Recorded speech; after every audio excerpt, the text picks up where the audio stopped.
வணக்கம் ஃப்ரெண்ட்ஸ், எல்லாரும் சூப்பராக இருக்கீங்கன்னு நினைக்கிறேன். நானும் சூப்பராக இருக்கேன். இது பார்த்தீங்கன்னா ஆதம்பாக்கத்தில் பண்ண மெயின்டெனன்ஸ் ஒர்க். சரிங்களா? சோபனா அம்மாவுக்கு பார்த்தீங்கன்னா ஆகஸ்ட் மாதம் வந்து நிறைய தொட்டி வச்சுருந்தாங்க. ஒரு 50+ தொட்டி வச்சுருந்தாங்க. அம்மா சொன்னாங்க, சதீஷ் எனக்கு இது வேணாம்ப்பா, மெயின்டைன் பண்ண முடியல, நானும் இங்கேயும் ட்ராவலில் இருப்பேன், அதெல்லாம் வந்து ஃபுல்லாக மெயின்டைன் பண்ண முடியாது, வேணால் பேக்ஸை குறைச்சிக்கலாம் சொன்னாங்க. அதுக்காக என்ன பண்ணோம், பாதியாக குறைச்சிட்டோம். எவ்வளோ இருந்தோ அதை பாதியாக குறைச்சிட்டோம். அந்த மண்ணெலாம் எடுத்து மூட்டை கட்டி நாங்கள் அம்மா கொடுத்துட்டாங்க. நாங்கள் எடுத்து நர்சரிக்கு போட்டோம். அப்புறம் பார்த்திங்கன்னா இந்த இடம் 2 சைடு லெஃப்ட் அண்ட் ரைட் பார்த்திங்கன்னா ஃபுல்லாக இருந்துச்சு. இப்போ வந்து பாதி தாங்க இருக்குது. இப்போ தான் நிம்மதியாக இருக்குல்ல, அம்மாவுக்கு மெயின்டைன் பண்ண நிம்மதியாக இருக்குது. நிறைய இருந்தால் மெயின்டைன் பண்ண கஷ்டம் இல்லை. அதை வந்து அம்மாவுக்கு வந்து இப்போ நிம்மதியாக இருக்குது, கொஞ்சம் ஃப்ரீ, நல்லா ஈஸியாக இருக்குது மெயின்டைன் பண்ணுறதுக்கு. பார்த்தீங்கன்னா கிட்டத்தட்ட இப்போ 30-40 பேக் இருக்கும். எல்லாமே செடி மழையில் நல்லா இருக்குது, செடி இருக்குது. ஆனால் வந்து சத்து பற்றாக்குறையால் ப்ளூமிங் ப்ராப்பராக இல்லை. அதான் அம்மா கால் பண்ணி மெயின்டெனன்ஸ் கேட்டாங்க. நானாக பண்ணேன். சரி 2 பேரை கூட்டின்னு போயிட்டு ஒரு 3 ஹவர்ஸில் முடிச்சிட்டோம் ஒர்க்கை. சரிங்களா? ஆதம்பாக்கத்தில் ஃபஸ்ட் என்ன பண்ணோம், எல்லாத்தையும் எடுத்து பேக்லாம் ஃபுல்லாக எடுத்துட்டோங்க. வெளியே எடுத்துகிட்டு நல்லா பிளேடு போட்டு கீழே சுரண்டிட்டு நல்லா நீட்டாக பெருக்காச்சு. சரிங்களா? அதுக்கப்புறம் வந்து இருக்கிற செடியை வந்து அழகாக கட் பண்ணணும். இதெல்லாம் கட் பண்ணணுமோ அதெல்லாம் கட் பண்ணி விட்டு நல்லா குத்தி டிக் பண்ணிவிட்டு உரம் போட்டு விட்டோங்க. ஒரு 2 தொட்டி 3 தொட்டி மட்டும் ரீபாட்டிங் பண்ணோம். அது மட்டும் பண்ணி கொடுத்தோம் அம்மாவுக்கு. மோஸ்ட்லி எல்லாமே நொச்சி முருங்கெல்லாம் பார்த்தீங்கன்னா பிஞ்சு காய்க்குது. நான் காமிக்கிறேன் உங்களுக்கு. பிஞ்சு அழகாக நிற்க சூப்பராக வந்திருக்கு. பூலாக கொத்தாக இருக்குது. நித்தியமெல்லாம் பார்த்தீங்கன்னா பெருசாக வந்துச்சுங்க. அதெல்லாம் கொஞ்சம் ட்ரிம் பண்ணி விட்டோம்.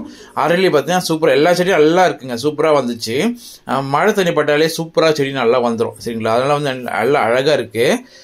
நல்லா நீட்டாக கட் பண்ணி விட்டோங்க. கட் பண்ணிட்டோம், கீழே பெருக்கிட்டோம், நல்லா என்ரிச் பண்ணி உரம்லாம் போட்டு அழகாக வந்து ஓரமாக அடி குத்துட்டோங்க. வாழைமரம் பார்த்திங்கன்னா வாழைமரம் சின்னதாக வச்சோம், நல்லா சூப்பராக பெருசாகிடுச்சு. 15 பேக்கில் தான் வச்சுருக்கோம். நல்லா வந்துட்டுருக்கு. அதுக்கும் நல்லா டிக் பண்ணிவிட்டு உரம் போட்டோங்க. அப்புறம் 3 பேக் இருந்துச்சுங்க. அதில் வந்து என்ன பண்ணோம், அம்மாவுக்கு வந்து காஷ்மீர் ரோஸ் வச்சு கொடுத்துட்டோம். இதான் பார்த்தீங்கன்னா முருங்கை சொன்ன பார்த்தீங்களா, முருங்கை பாருங்கள் அழகாக வந்திருக்கு பாருங்கள். சூப்பராக வந்திருக்கு பார்த்தீங்களா முருங்கை. பிஞ்சு சின்ன பேக் தான் வச்சுருக்கோம். பேக் காமிக்கிறேன், கீழே இருக்கும், பேக் காமிக்கிறேன். நல்லா பாருங்கள், முருங்கை பிஞ்சு நல்லா அழகாக வந்து பூ கொத்தாக இருக்குங்க. இதாங்க பேகு. இந்த பேக்கில் அழகாக அருமையாக வந்திருக்கு. அது துளசி அங்கங்கே வந்துருந்துச்சு. அதை கூட துளசி மாடத்தில் வச்சு விட்டோம். துளசி மாடத்தில் இந்த துளசி வந்து கொஞ்சம் மெச்சூர் ஆகிடுச்சு. அதை பிடிங்கி போட்டு பண்ணோம். இது பார்த்திங்கன்னா ஆலோவேரா பார்த்திங்கன்னா நல்லா வந்து பூவை விட்டுச்சுங்க. அந்தளவுக்கு ஆலோவேரா பார்க்கலாம். ஃபஸ்ட் டைம் பார்க்குறீங்கன்னா கமெண்ட் பண்ணுங்கள். இப்போ தான் பார்க்குறேங்க, கமெண்ட் பண்ணுங்கள். நல்லா பாருங்கள், நீட்டாக அழகாக. சின்ன தோட்டம் தான், ஆனால் வந்து நீட்டாக அழகாக பண்ணி கொடுத்துட்டோம் அம்மாவுக்கு. நிறைய வச்சுருந்தாங்க. இப்போ பாவம் கம்மியாகிடுச்சு அம்மாவுக்கு. மெயின்டைன் பண்ண முடியல, வேறு ஒன்றும் இல்லை. அங்கேயே ட்ராவலில் இருக்கிறதால மெயின்டைன் பண்ண முடியல. ரணக்கல்லாம் கொஞ்சம் ட்ரிம் பண்ண மாதிரி கட்டி விட்டோம். காஷ்மீர் ரோஸு 8 அடுக்கு மல்லி அது அம்மாவுக்கு வச்சு கொடுத்தோம்.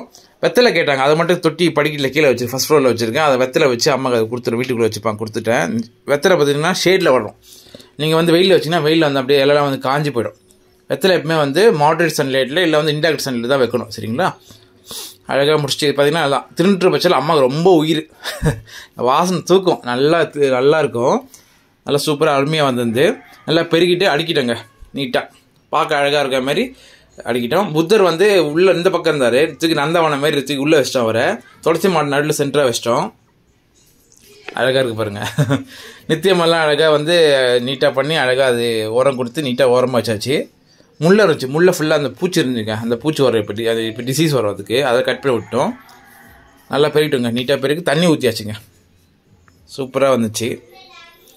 அதுக்கப்புறம் தண்ணி எல்லாத்துக்கும் ஓசை வச்சு தண்ணி எல்லாத்துக்கும் பிடிச்சோங்க. பூச்செல்லாம் ஒரு ஓரம் மாற்றி வச்சிட்டோம். மூலிகை செல்லாம் அந்த பக்கம் மாற்றி வச்சிட்டோம். வாழை மரம் எல்லாம் இருக்குங்க. முருங்கை மரம், கற்பூரவள்ளி அவ்வளோ சூப்பராக இருந்துச்சுங்க. வீடியோ பார்த்துருப்பீங்க க்ளோஸ்அப்பில். அவ்வளோ சூப்பராக பல பச்சை பசி சூப்பராக இருந்துச்சுங்க. அம்மா ரெகுலராக மெயின்டெனன்ஸ் கொடுத்துருவாங்க. எனக்கு 3 months வந்து 2 months வந்து ரெகுலராக மெயின்டைன் பண்ணிடுவாங்க. நம்ம தான் ஸ்டார்டிங்கில் செட்டப் ஃபுல்லாக நம்ம தான் பண்ணி கொடுத்தோம். நல்லா இருக்குது பாருங்கள் அழகாக. இந்த வீடியோ உங்களுக்கு பிடிச்சிருக்க நினைக்கிறேன். பிடிச்சிருந்தா லைக் பண்ணுங்கள், ஷேர் பண்ணுங்கள், கமெண்ட் பண்ணுங்கள். நம்ம யூடியூப் சேனலை சப்ஸ்கிரைப் பண்ணுங்கள். சப்ஸ்கிரைப் பண்ணால் மட்டும் இல்லாமல் அந்த பெல் ஐக்கானை கிளிக் பண்ணி ஆல் செலக்ட் பண்ணுங்கள். அப்போ நான் போடுற வீடியோ உங்களுக்கு கண்டிப்பாக வரும். நன்றி, வணக்கம்.